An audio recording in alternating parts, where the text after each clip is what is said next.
Hello students, हमारे 2 chapter हो चुके हैं, सॉलिड स्टेट एंड सॉल्यूशन। कल हमने सॉल्यूशन की एक्सरसाइज वगैरह करने के लिए आपको कहा था। उम्मीद है आप लोगों ने उसकी एक्सरसाइज कर ली होगी। अब आज मैं नेक्स्ट चैप्टर स्टार्ट कर रहा हूँ, इलेक्ट्रोकेमिस्ट्री। तो इलेक्ट्रोकेमिस्ट्री में हमारे पहले कुछ डेफिनेशंस हैं कि इलेक्ट्रोकेमिस्ट्री क्या है। What is electrochemistry? The branch of science which deals with study of conversion of chemical energy into electrical energy and electrical energy into chemical energy. मतलब वही आपकी इलेक्ट्रोकेमिकल सेल्स और इलेक्ट्रोलिटिक सेल्स हमारी इसमें आती हैं। मेटालिक कंडक्टर्स और electrolytic conductors जो कि 2 तरह के हमारे कंडक्टर्स हैं। सॉलिड स्टेट में हमने किया भी था, डिफरेंस भी किया इन दोनों के बारे में। Metallic conductor, these allows the electricity through them without undergoing any chemical change. Conductivity of such conductors is due to flow of electron, and electrolytic conductors, these allow the passage of electricity through them with undergoing chemical change, and conductivity of such conductor is due to the movement of ions. Ions moves towards opposite charge electrodes. Cations goes to cathode, anion goes to anode and get reduce or oxidize. तो electrolyte फिर आपके 2 तरह के हैं, strong electrolyte और weak electrolyte. Electrolyte which dissociate almost completely, they are called strong electrolyte. और उनमें जो डिग्री ऑफ डिसोसिएशन है 0.3 से ज़्यादा होता है। 0.3 is the degree of dissociation, या फिर आप ये कह सकते हैं कि 30% से ज़्यादा डिसोसिएशन उनमें होता है। वीक इलेक्ट्रोलाइट में 30% से कम वाले माने जाते हैं, बाकी दे डिसोसिएट पार्शियली। इसके बाद इसमें कुछ फैक्टर्स अफेक्टिंग इलेक्ट्रोलिटिक कंडक्शंस हैं। बात यहाँ जो हमारा चैप्टर है इलेक्ट्रोलिटिक सॉल्यूशंस से रिलेटेड ही है सारा, इलेक्ट्रोलिटिक कंडक्शन से। तो उसमें हमारे जो फैक्टर्स अफेक्टिंग है विच विल इंक्रीज या decrease the conductivity of the solutions. Basically इसमें 2 ही चीज़ें हैं, ध्यान रखना। एक तो नंबर ऑफ आयंस और दूसरा उनकी मोबिलिटी, क्योंकि यहाँ कंडक्शन फ्लो ऑफ आयंस की वजह से है। तो जितने ज़्यादा आयंस होंगे उनकी कंडक्टिविटी भी उतनी ही ज़्यादा होगी, और उसी तरह से उनकी मूवमेंट जितनी ज़्यादा होगी उनकी कंडक्टिविटी उतनी ही ज़्यादा होगी। सिंपल सा एक एग्जांपल है कि सपोज़ कीजिए आपको एक जगह से दूसरी जगह पर कुछ कुर्सियाँ उठा कर लेकर जानी है। 100 या 200 कुर्सियाँ हैं, वो आपको एक जगह से दूसरी जगह पर लेकर जाने हैं। तो कितनी जल्दी कुर्सियाँ ट्रांसपोर्ट होंगी ये डिपेंड करता है कि कितने आदमी उठाने कर लेके जाने के लिए हैं और उनकी स्पीड क्या है। तो वही चीज़ हमारी है कंडक्टिविटी बेसिकली इन्हीं 2 चीज़ों पर है कि नंबर ऑफ़ आयंस कितने हैं, जितने ज़्यादा नंबर ऑफ़ आयंस होंगे फ्लो ऑफ करंट उतना ही ज़्यादा होगा, और दूसरा उन आयंस की मोबिलिटी क्या है। तो जितने फैक्टर्स हैं सारे उसी से रिलेटेड आएंगे आपके। जैसे इसमें पहला है nature of solute.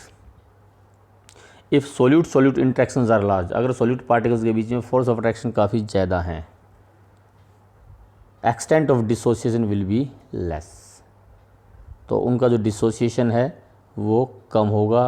Less than number of ions produced, ions कम होंगे, आयंस कम प्रोड्यूस होंगे तो कंडक्टिविटी भी कम हो जाएगी। Since the electrolytic conductance is due to the flow of ions, lesser the degree of dissociation, lesser will be the number of ions and hence less will be electrolytic conductance. मतलब जिस electrolyte के degree of dissociation कम है उसकी conductance कम होगी, जिसकी degree of dissociation ज़्यादा है उसकी कंडक्टेंस ज़्यादा होगी। If ionic character is more than it undergoes complete dissociation and conductance is more, strong electrolyte के लिए अगर आपका आयनिक करेक्टर कम है कंडक्टेंस भी कम हो जाएगी। दूसरा है नेचर ऑफ सॉल्वेंट।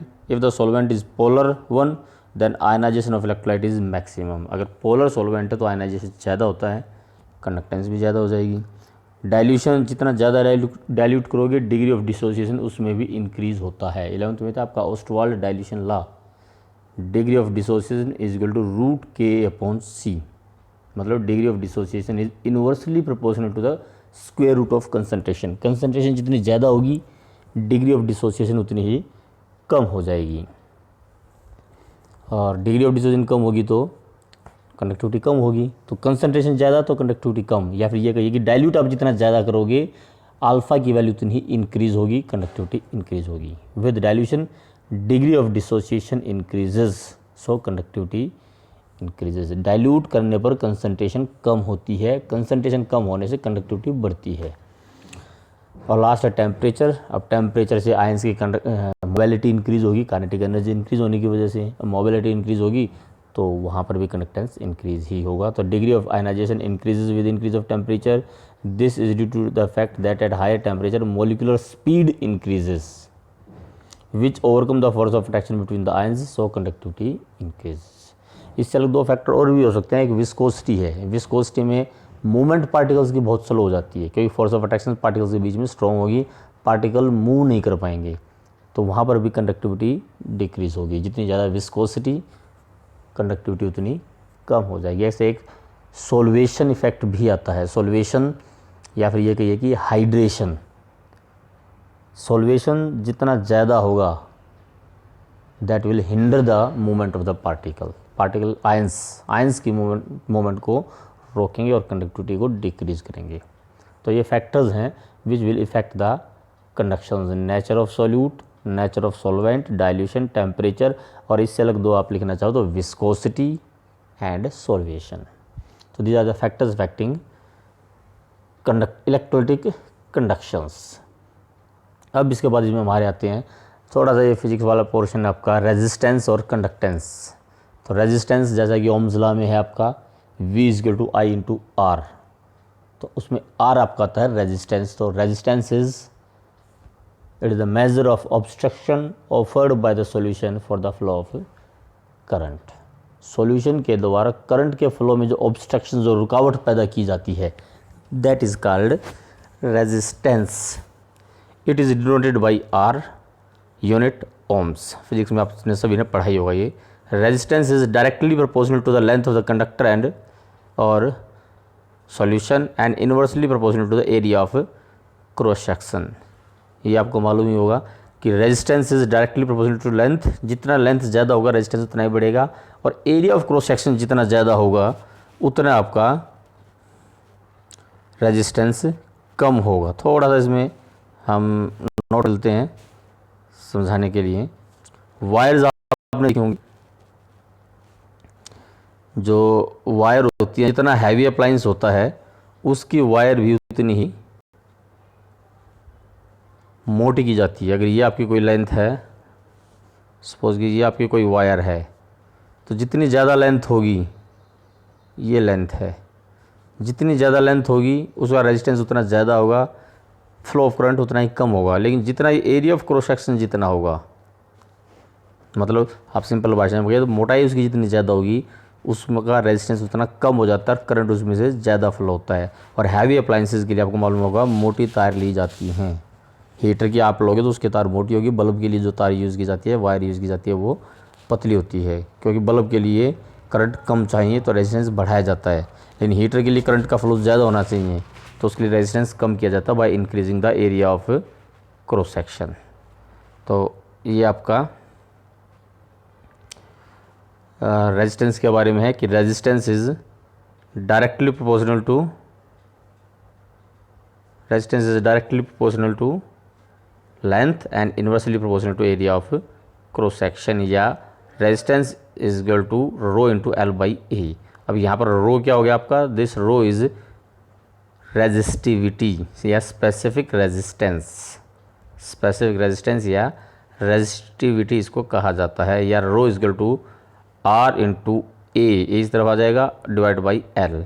तो rho is equal to R into A upon l, where a is, if a is 1 centimeter square, L is 1 centimeter, then rho is equal to R।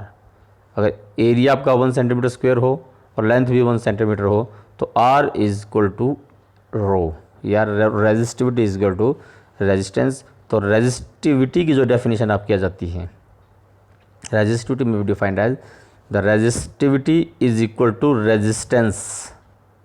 लेकिन कब, कंडीशंस क्या है, for conductor of 1 centimetre length and having 1 centimetre square area of cross section. या फिर आप ऐसे भी बोल सकते हैं resistivity is equal to resistance of a conductor having unit length and unit area of cross section, और यूनिट 1 सेंटीमीटर स्क्वायर एरिया है और 1 सेंटीमीटर ही उसकी लेंथ है, तो उसका टोटल वॉल्यूम 1 सेंटीमीटर क्यूब या 1 ml भी हो जाता है। तो सॉल्यूशन के लिए इस तरह से भी इसको डिफाइन कर सकते हैं कि resistance of a solution having unit volume, specific resistance और रेजिस्टिविटी में भी डिफाइन है the resistance of A 1 centimetre cube of a conductor और रेजिस्टेंस ऑफ 1 cc या 1 ml of solution of an electrolyte. किसी भी इलेक्ट्रोलाइट के 1 ml सॉल्यूशन का जो कंडक्टेंस का रेजिस्टेंस होता है that is called resistance, sorry resistivity. तो रेजिस्टिविटी की डेफिनेशन इंपॉर्टेंट है। इन दोनों की यूनिट, अगर आपकी रेजिस्टेंस की यूनिट ओम है तो जो रेजिस्टिविटी है उसकी यूनिट ओम सेंटीमीटर आएगी। इसी तरह से बिल्कुल इसका अपोजिट पोर्शन है हमारा कंडक्टेंस, बिल्कुल इसका reverse. This is measure of obstruction to the offered by the solution for the flow of current is resistance, or conductance is measure of ease with which the current flow through a conductor. It is obstruction and it is ease. Resistance is the obstruction to the flow of current and conductance is the ease with which current flow through a conductor या electrolytic solutions is known as conductance. It is denoted by G and G is the inverse of R या reciprocal of R. G is equal to 1 by R या G is equal to, अब R जो हमारा होता है वो होता है rho into L by A, तो R की वैल्यू अगर रख दी जाए तो G is equal to 1 by rho into L upon A जो कि ऊपर आ जाएगा, तो G is equal to A upon rho L. तो 1 by rho is the also called specific resistance, जिसको हम कापा भी रिप्रेजेंट करते हैं। ये आपका कापा का सिंबल है, के की तरह है। तो G is equal to 1 by rho into A upon L है। 1 by rho is represented by kappa, तो G is equal to kappa into A by L, ये आपका कापा है। Kappa is equal to 1 by rho, conductivity या specific conductance. तो kappa is equal to 1 by rho. अब rho की value put अगर कर दी जाए तो जो हमारा कापा जाता है वो 1 by R into L by ए। अब 1 by R this is conductance, resistance का इनवर्स, तो kappa is equal to G into L by ए। अब इस कापा की अगर अब हमें डेफिनेशन देनी हो, कापा मतलब कंडक्टिविटी या स्पेसिफिक कंडक्टेंस, यहाँ पर हमने रेजिस्टिविटी या स्पेसिफिक रेजिस्टेंस की डेफिनेशन दी थी एल और ए को यूनिट मानकर। ऐसे ही हम यहाँ एल और ए को यूनिट मानकर कापा की डेफिनेशन देंगे, तो kappa is equal to conductance of a conductor having unit length and unit area of cross section. This L by A is also known as cell constant.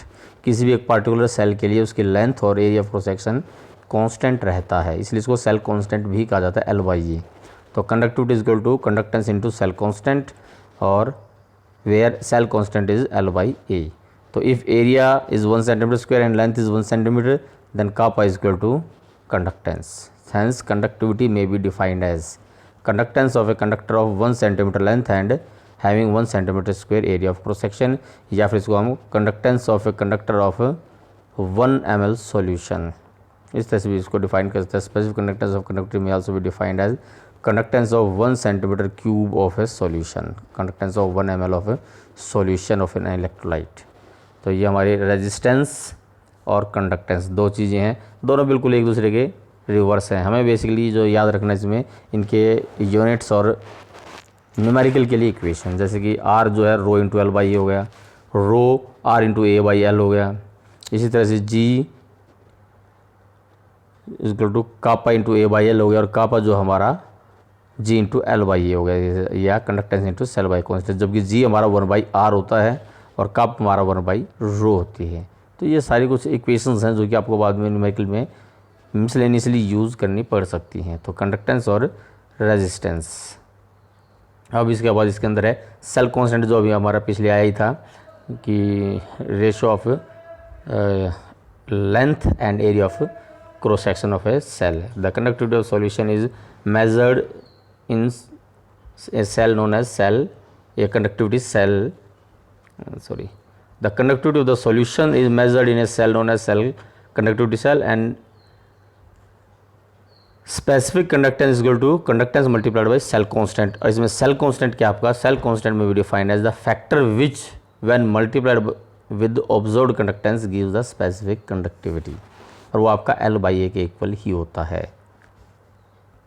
Cell constant is the factor which when multiplied by conductance gives specific conductance. Unit इसकी centimetre inverse है। और इसमें दो चीज़ें और भी हैं आपकी,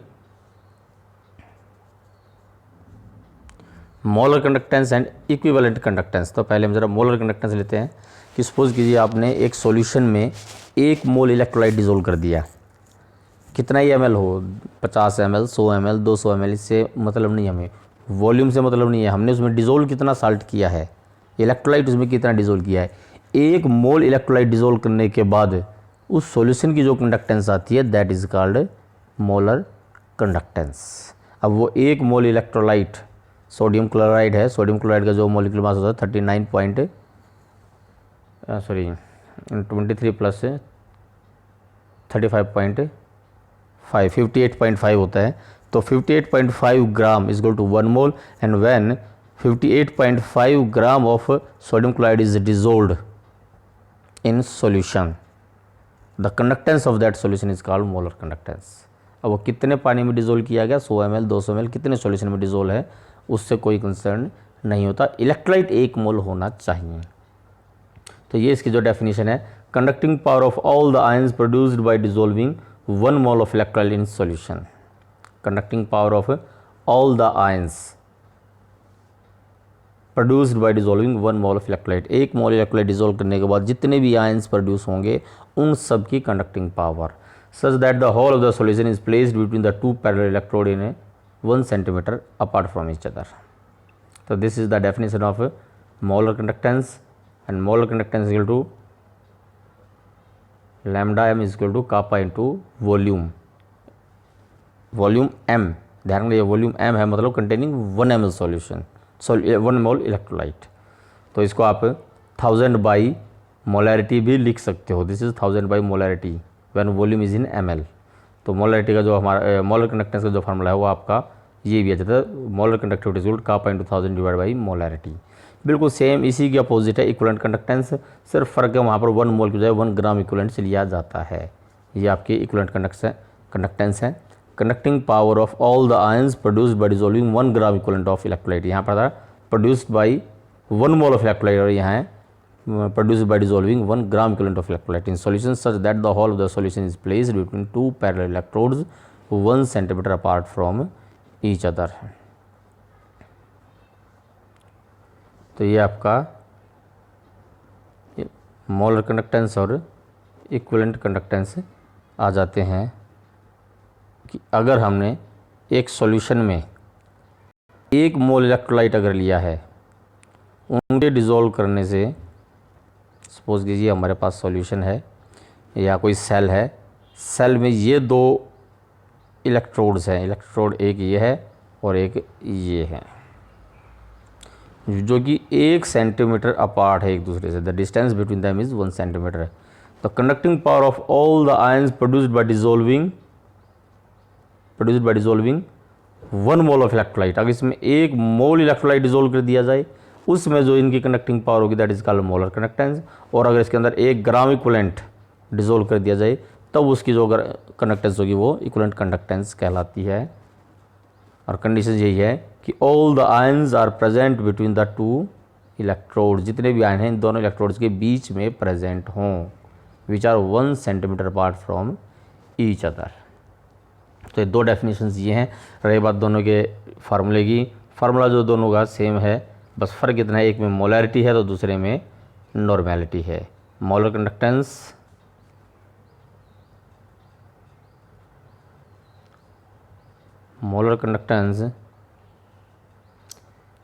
is conducting power of all the ions produced by dissolving 1 mole of electrolyte in solution, which when whole of the solution is placed between the 2 parallel electrodes 1 centimeter apart, formula is kappa into 1000 by molarity, और equivalent conductance के लिए formula है kappa into 1000 by normality. तो इतना थोड़ा सा फ़र्क है इसमें आपका मोलर कंडक्टेंस और इक्विवेलेंट कंडक्टेंस में। मोलर कंडक्टेंस में मोलैरिटी है और वहाँ पर नॉर्मेलिटी है। तो ये हमारा डिफरेंस था। फार्मूला देख लीजिए, यहाँ पर मोलैरिटी है और यहाँ पर नॉर्मेलिटी है। Units Om inverse centimetre square mole inverse for molar conductance, और यहाँ पर आएगी ओम inverse centimetre square equivalent inverse तो यहाँ पर मोल इनवर्स, यहाँ इक्विवेलेंट इनवर्स। तो ये थोड़ा सा डिफरेंस है दोनों में फार्मूले में। इक्विवेलेंट कंडक्टेंस है तो नॉर्मेलिटी यूज़ करनी है, मोलर कंडक्टेंस तो मोलैरिटी यूज़ करनी है। तो ये हमारे कुछ फार्मूलेज थे या डेफिनेशंस हैं। एक इसके अंदर रिलेशनशिप भी आ जाती है between equivalent conductance and molar conductance. ये आपकी रिलेशनशिप है। तो मोलर कंडक्टेंस हमने अभी निकाला है kappa into 1000 divide by molarity. Equivalent conductance हमने निकाली kappa into 1000 divide by normality. तो कुल मिलाकर molar conductance divide by equivalent conductance हम अगर करते हैं तो हमारा कापा इंटू 1000 से कापा इंटू 1000 कैंसिल होकर नॉर्मेलिटी डिवाइड बाई मोलैरिटी आ जाएगी। नॉर्मेलिटी डिवाइड बाई मोलैरिटी, जबकि नॉर्मेलिटी हमें मालूम है रिएक्टिविटी मल्टीप्लाइड बाई मोलैरिटी होती है। तो कुल मिलाकर हमारी मोलैरिटी कैंसिल हो गए। ये आ जाएगा कि molar conductance normality into equivalent mass, जबकि रिएक्टिविटी इंटू इक्विवेलेंट मास। और रिएक्टिविटी वही है जो हमने आपको पहले भी बताई थी जब हमने नॉर्मेलिटी पढ़ी थी। एसिड के लिए basicity, number of H analysed, base के लिए acidity, number of O H analysed, और आपका आयंस के लिए चार्ज, आयनिक कंपाउंड्स के लिए टोटल पॉजिटिव या टोटल नेगेटिव चार्ज। तो यहाँ जो हमारा कंसर्न है आयनिक कंपाउंड से ही है। तो कुल मिलाकर यहाँ पर जो हमारा एन आएगा वो आपका टोटल पॉजिटिव चार्ज या टोटल नेगेटिव चार्ज आप लेकर चल सकते हो। तो N is the total unit of positive और negative charge in one formula unit of the electrolyte. For example NaCl है तो यहाँ टोटल पॉजिटिव चार्ज होता है 1, तो रिएक्टिविटी ये आपकी रिएक्टिविटी 1 आ जाएगी। मोलर कंडक्टेंस और इक्विवेलेंट कंडक्टेंस दोनों इक्वल होंगे। अगर आपका calcium chloride total positive charge +2 है कैल्शियम आयन पर, तो यह N की वैल्यू 2 आ जाएगी। मोलर कंडक्टेंस इक्विवेलेंट कंडक्टेंस की डबल होगी। और इस तरह से अगर एल्यूमिनियम सल्फेट है तो ये N की वैल्यू 6 हो जाती है। तो ये हमारे कुछ रिलेशनशिप भी है। Molar conductance is equal to N into equivalent conductance. अब तक जितना हमने किया है उन सब की यूनिट्स एक बार फिर से देख लें। रेजिस्टेंस ओम, कंडक्टेंस ओम इनवर्स, उसकी उल्टी है 1/R होता है उसका इनवर्स, या मो या साइमंस भी बोलते हैं इसको। अब ओम इनवर्स या मो भी ओम के उल्टा ही है, ध्यान रखना ये OHM ऐसे ही रेजिस्टिविटी या स्पेसिफिक रेजिस्टेंस है ओम सेंटीमीटर, तो कंडक्टिविटी है ओम inverse centimetre inverse. Centimetre inverse भी ले सकते हैं, मीटर इनवर्स भी ले सकते हैं, डिपेंड करता है हमने यूनिट कौन सी ली है। सेल कांस्टेंट हमारा L/A था तो सेंटीमीटर इनवर्स आ जाएगी इसकी, या मीटर इनवर्स आ जाएगी।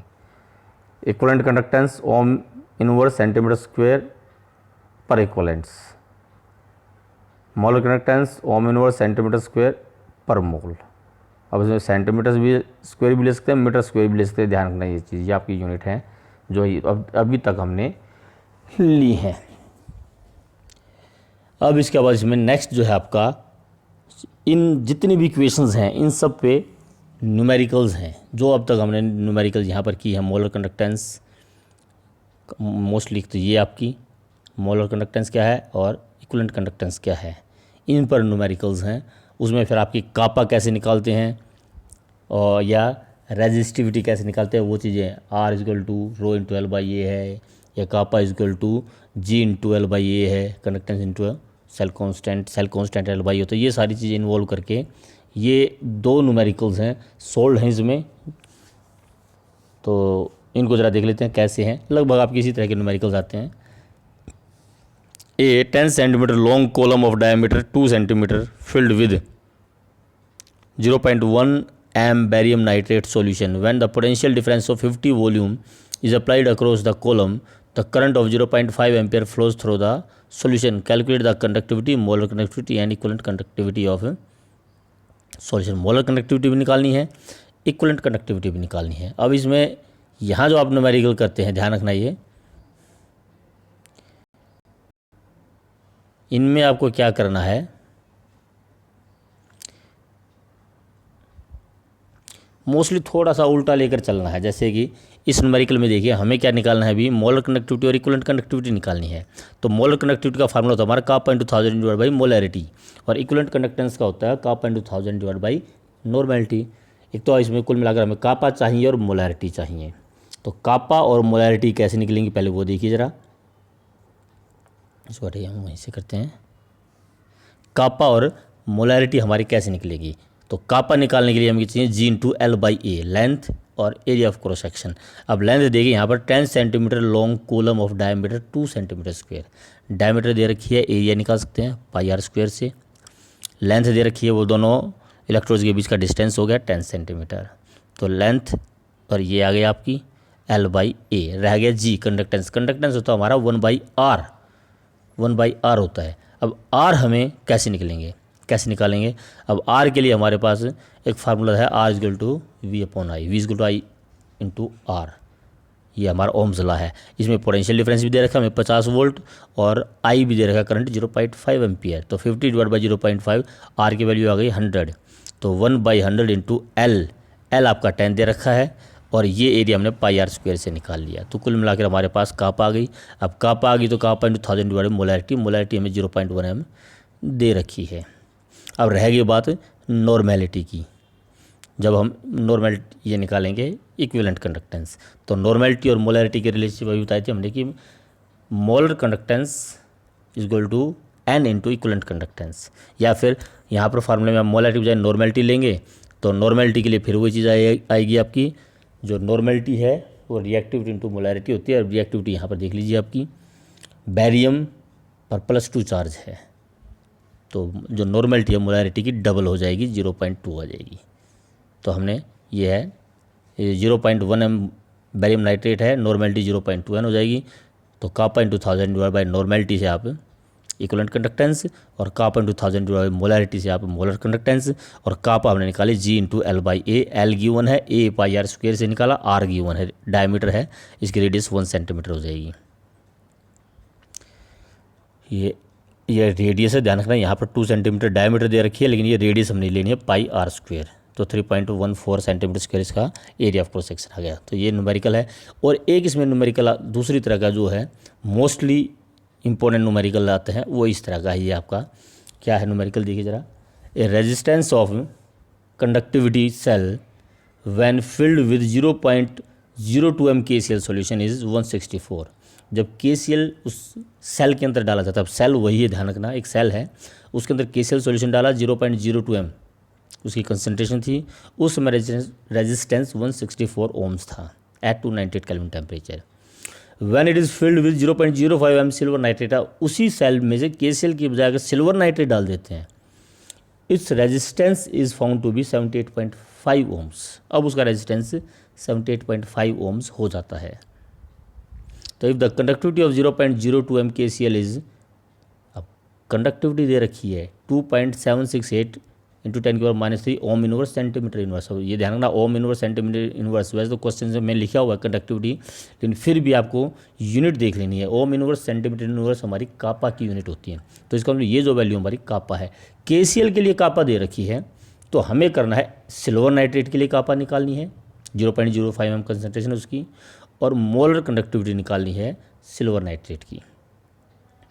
तो कुल मिलाकर सिल्वर नाइट्रेट की मोलर कंडक्टिविटी निकलेगी kappa into 1000 divide by molarity. Silver nitrate की मोलैरिटी तो दे रखी है 0.05, कापा नहीं दे रखी, तो हमें वो कापा भी निकालनी है सिल्वर नाइट्रेट के लिए, लेकिन कापा दे रखी है हमें KCl के लिए। अब इसके लिए क्या करना है, वही मेथड है, थोड़ा सा उल्टा चला है, जैसा कि मैं पीछे बता रहा था कि थोड़ा सा रिवर्स चल के देखना है। वो कैसे चलना है रिवर्स, देखिए ज़रा। अब हमें इसमें निकालना क्या है, सिल्वर नाइट्रेट की मोलर कंडक्टेंस निकालनी है, और जिसका हमारा फार्मूला होता है 1000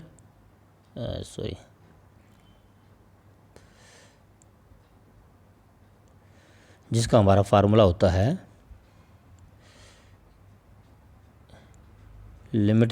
molar conductance is equal to kappa into 1000 upon molarity. Silver nitrate की मोलैरिटी हमें गिवन है 0.05, हमें ये चीज़ भी निकालनी है और ये भी निकालनी है। तो ये अगर निकाल लेते हैं हम, कापा अगर निकाल लेते हैं तो मोलर कंडक्टिविटी आसानी से निकल जाएगी, कोई दिक्कत नहीं। अब कापा का जो हमारा फार्मूला होता है वो होता है G into L/A, cell constant into conductance. अब इसकी कंडक्टेंस कंडक्टेंस नहीं मालूम, लेकिन सिल्वर नाइट्रेट के लिए रेजिस्टेंस दे रखा है 78.5 रेजिस्टेंस। तो रेजिस्टेंस जो है हमारा जब गिवन है तो हम इसको भी निकाल सकते हैं। तो कापा जो है हमारी वो आ जाएगी 1/R इंटू L/A। अब ये चीज़ रेजिस्टेंस दे रखा है, L/A नहीं दे रखा। अब L/A नहीं दे रखा तो वो कैसे निकले, अब ये तो बात थी सिल्वर नाइट्रेट सेल की।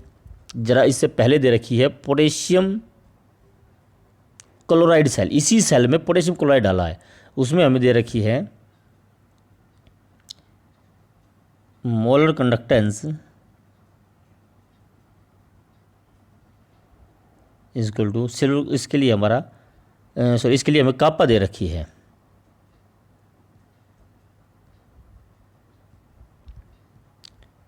जो इसके लिए हमारी कापा होती है, अब मैं बात कर रहा हूँ KCl सेल की, वो होती है हमारी G/L/A, या G को हम 1/R भी लिख सकते हैं।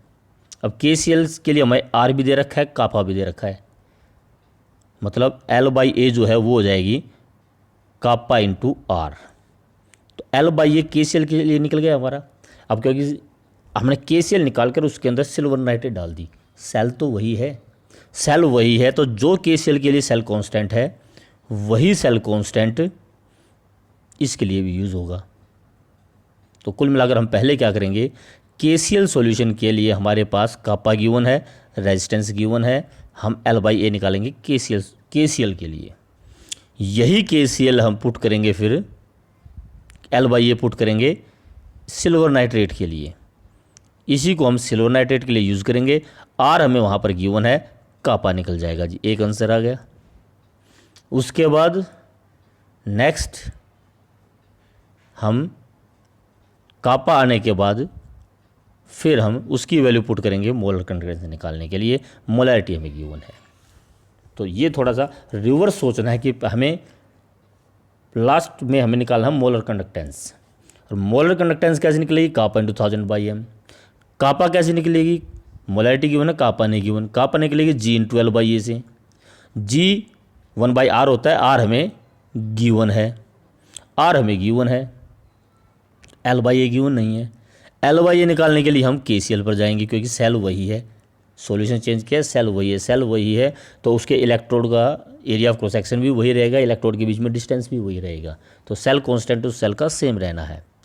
तो L/A उसके लिए निकालेंगे हम, उसमें हमें R भी दे रखा है, कापा भी दे रखा है, तो वहाँ से हम सेल कांस्टेंट निकालेंगे और उसको फिर सेल कांस्टेंट से कापा, कापा से मोलर कंडक्टेंस।